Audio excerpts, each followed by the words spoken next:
एक बार की बात है, एक छोटे से गांव में टिम नाम का एक आलसी लेकिन चालाक लड़का रहता था। टिम को काम करना बिल्कुल पसंद नहीं था, लेकिन उसे खाना बहुत पसंद था। एक दिन गांव के लोग एक बड़े खेत में मक्के की फसल लगाने लगे। टिम को मदद करना तो नहीं था, लेकिन वो मक्के खाने से भी चूकना नहीं चाहता था। टिम ने एक योजना बनाई। उसने खुद को डरावने बिजुका स्कैरक्रो के रूप में तैयार किया, ताकि वो पक्षियों और लोगों को डराकर भगा सके और अकेले मक्के खा सके।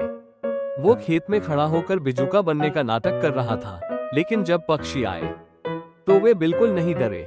इसके बजाय वे टिम के कंधों और सिर पर बैठ गए, मानो वो कोई मजेदार पेड़ हो।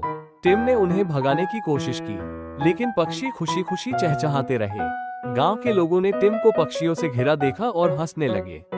उन्होंने कहा, लगता है पक्षियों ने अपना नया दोस्त ढूंढ लिया है। टिम को शर्म तो आए, लेकिन उसने हार नहीं मानी। उसने सोचा, अगर पक्षी मुझसे नहीं डरते तो क्यों न मैं उनका राजा बन जाऊं। फिर टिम ने पक्षियों को कुछ करतब सिखाने की कोशिश की, ताकि वे उसके लिए खाना इकट्ठा करें। लेकिन पक्षियों को तो बस गाना गाना और नाचना ही पसंद था। एक दिन टिम की योजना ने अजीब मोड़ ले लिया। पक्षी गांव से चमकदार चीजें उठाने लगे, सिक्के, चम्मच और यहाँ तक कि एक सोने की अंगूठी भी। वे सब कुछ टिम के पास लाकर रख देते, सोचते कि वे उसे उपहार दे रहे हैं। गांव वालों ने ये देखा और सोचा कि टिम में कोई जादुई शक्ति है, जिससे खजाना खींचकर आता है। उन्होंने टिम को एक नायक मान लिया और हर दिन उसे अच्छी किस्मत के बदले में खाना लाकर देने लगे। टिम को फिर कभी काम नहीं करना पड़ा। वो गांव का सबसे आलसी लेकिन सबसे भाग्यशाली लड़का बन गया, और यह सब उसके पक्षी दोस्तों की वजह से हुआ। तब से उसे बेवकूफ पक्षियों का राजा कहा जाने लगा।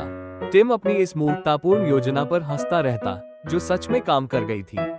और गांव वाले, जिन्हें कभी सच्चाई पता नहीं चली, खुश थे कि उनके पास एक भाग्यशाली पक्षी राजा है।